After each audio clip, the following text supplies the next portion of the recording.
Hello friends, শুভ দুপুরে শুভেচ্ছা জানাই আমার পরিবারের সকল বন্ধুদেরকে।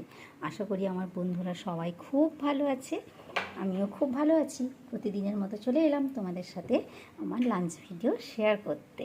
আমাদের এসো বসিয়ে হারেতে আমি কী কী নিয়ে বসে পড়েছি তোমাদের সাথে শেয়ার করে নিই দেরি না করে। নিয়ে নিয়েছি ভাত, আর নিয়েছি কাঁকরোল ভাজা, মাছ ভাজা, আর পাঁপড় ভাজা, আর নিয়েছি ডাল, আর এটা হচ্ছে লাউ বড়ি দিয়ে তরকারি, আর একটা সবজি তরকারি হয়েছে বরবটি আলু দিয়ে, আর নিয়ে নিয়েছি মাছের ঝাল। ইলিশ মাছ, পমফ্রেট মাছ দুটোই নিয়ে নিয়েছি, তাই একসাথে সর্ষে দিয়ে ঝাল করে নিয়েছি। এই দিয়ে লাঞ্চটা সেরে নেব। তোমাদের নিশ্চয়ই লাঞ্চ হয়ে গেছে। কালকে আবার আসবো নতুন লাঞ্চ ভিডিও নিয়ে। সবাই খুব ভালো থেকো, সুস্থ থেকো। আজকের মতো আসি, বাই।